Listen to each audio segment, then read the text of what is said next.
What's going on, guys? Welcome back to Pat Outdoors. Hope you're having a great weekend. So I've been thinking of starting another project, this time with my Razor MX500. But before I tear apart another bike and start buying a bunch of parts, I actually need to give one up in order to make some space. Looking over all of my bikes, I'm having a hard time just picking one to let go of, since I've spent a lot of time, effort, and money on all of them. So it's not that easy for me. But unfortunately, I live in a apartment complex right now with a relatively small garage. So I do have to still make a sacrifice before I just start buying more parts and taking on more projects. This mini enduro MX650 project, we just finished putting back together yesterday. This thing's got a 52 volt brushless setup, Alter Ego hydraulic fork on the front, big brake kit, dual piston caliper. This thing is freaking awesome. It's got so much grip on the dirt, the grass, whatever. We're planning on taking this out next weekend for some trails, so this is not going anywhere anytime soon. This bike is my main bike. This is my street MX650. I learned a lot from this. I bought it brand new like 4 or 5 months ago. Put a brushless setup on it, 72 volt battery, experimented with mountain bike brakes, street tires. This is a 3.5 by 10. And it's got like a street supermoto naked look to it. This is like my group ride bike, goes almost 50 miles an hour. This is not going anywhere anytime soon.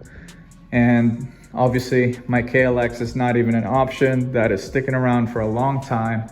So this happens to be the bike that I use the least. There's nothing actually wrong with this MX350.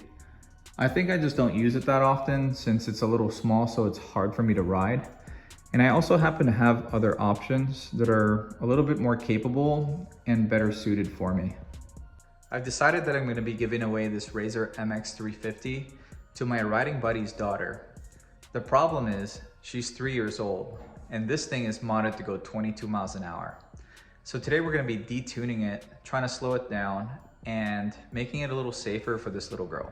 In case you missed the build series for this bike, I got this 350 from Craigslist a couple months ago, not running. I took it home, stripped it down, threw away all the stock electronics, installed an MX650 controller, throttle, threw out the SLA batteries, installed a 36 volt lithium ion battery pack with a BMS installed, and painted the wheels black, re-lubed everything, cleaned it up more, threw some LED lighting on it. I even put a 13-tooth sprocket on it to make sure that this thing goes over 20 miles an hour. And that's still with the stock motor. So this thing actually rips for a 350. But that said, it's not properly set up for a 3-year-old. Here are all the parts that we're going to be using to slow down the bike and make it a little safer. First thing we're going to be installing today is this 11-tooth 8mm sprocket. This is pretty much the same as the stock sprocket, which I threw away immediately when I got the 13-tooth one on there because I was excited about the speed. Hopefully this will slow things down to 17, 18 miles an hour, which it should. I think that's where it was before I put the sprocket on. Then the next problem that we have to overcome is that she doesn't know how to balance a bike just yet. So I'm going to be modifying the set of training wheels to fit the little Razor. These are designed for like an 8-year-old girl's little bicycle, but the brackets are simply too long for the height of the Razor. So I think I have to cut it right here to meet the height requirement. We'll find out. And then while we have the bike apart, we might as well throw in a little bell for her. Just mounts on the handlebar. Ignore that. These pieces are going to make the bike even faster. So that's not going on this bike. It'll be for a later project.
Now it's time to shorten up these training wheel brackets.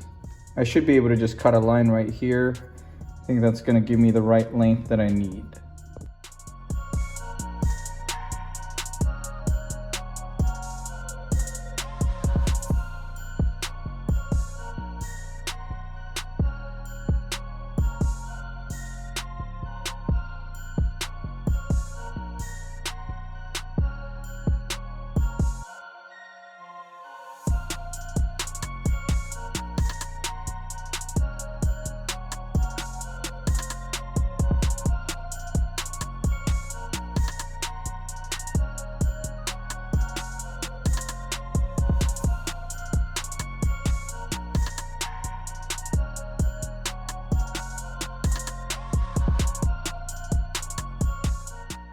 Here's what the training wheels look like mounted on the bike. Each side hovers about an inch off the ground when the bike is level. And she actually doesn't even have to use the kickstand anymore since it just stands straight up. And I also like how the outer wheels are toed out a little bit. So when you lean the bike to the left and turn left, it actually helps go that way. When you lean it to go right, it also assists going that way. So I'm pretty happy with the measurements and the quality of these things. This reinforcement bracket definitely gives me some peace of mind. Only thing left now is to add a bell on our handlebar. I'm planning on putting it on the left side since I have the LED light switch on the right side. It's pretty simple, just one Phillips head screw and we should be done.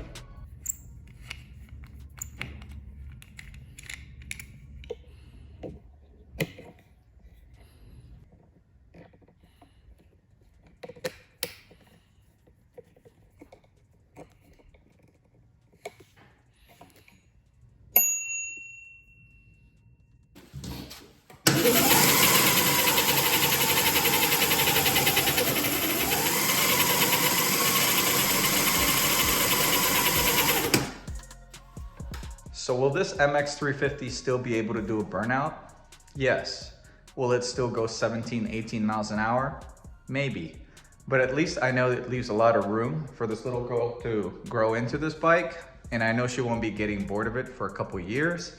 Excited to give it to her, but for now, we actually got to start loading the Enduro project and the KLX both into the Subaru. Already got my riding pants on. We are taking both bikes to some trails later on today.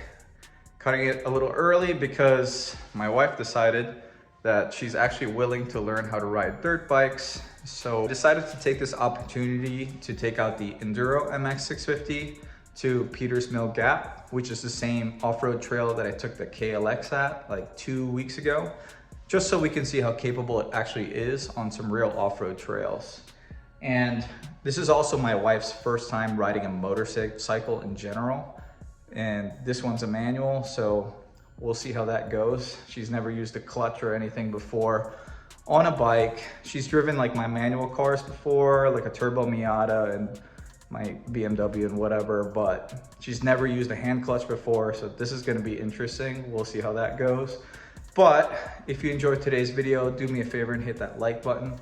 If you like this kind of content, want to keep up with some of my projects, want to see what happens later on today, consider subscribing to my channel. But this is going to be it for today. Thank you for watching.